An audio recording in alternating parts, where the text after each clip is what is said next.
President Trump ने इतराफ़ कर लिया कि ईरान ने अमेरिका की नई तजावीज़ भी मुस्तरद कर दी।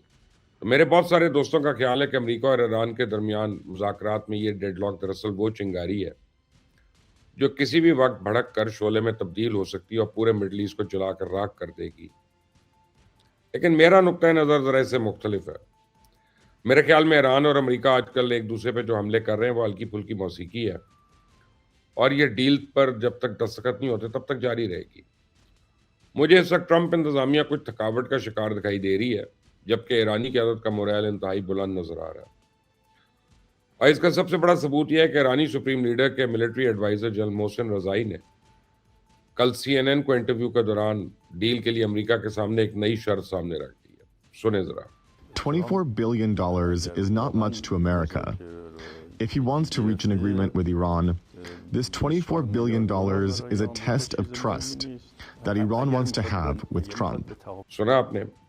पासदारान इनकलाब के सीनियर ओहदेदार ने सीएनएन के जरिए अमेरिका को दरअसल पैगाम दिया है कि अगर आप मुज़ाकरात को संजीदगी से लेते हैं, तो आपके लिए आपको हमारे मुंजमद अकाउंट्स में से 24 अरब डॉलर की रकम फौरी जारी करनी होगी। अब मोहसिन रज़ाई ने यह बात भी वाज़ेह की है कि 24 अरब डॉलर का इजरा दरअसल एक इम्तहान है, जिसे अमेरिका को हर सूरत पास करना होगा। इसके बाद ही कोई बातचीत का रास्ता खुलेगा।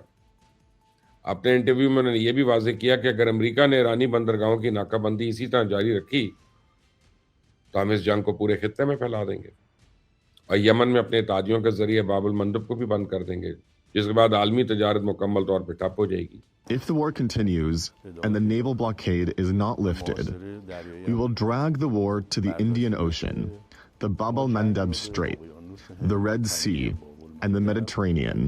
आपने ईरानी क़यादत का मोरल मुलाहिज़ा किया? कम से कम कोई हारी हुई कौम तो इस तरह के दावे नहीं कर सकती। मोदी को आप देखें, वो कमीना आज तक चुप है।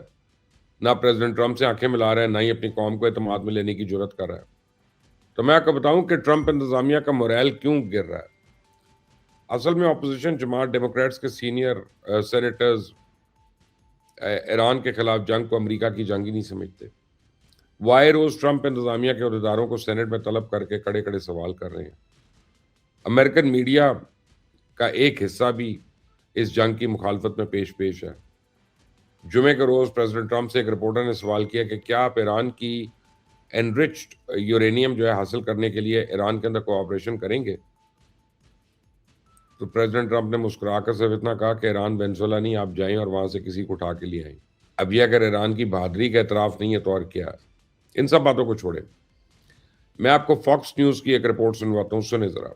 अमेरिकन मीडिया खुद दावा कर रहा है कि पेंटागन ने इस बजट में ईरान जंग के लिए कोई बजट मुख्तस ही नहीं किया। सुने ज़रा। Expected U.S. military operations is straining the Pentagon budget, U.S. Army officials told Fox, forcing tough budget decisions and curtailed training. अब फॉक्स न्यूज़ की इस रिपोर्ट का मतलब है कि नो मोर वॉर, अब दोबारा जंग नहीं होनी है।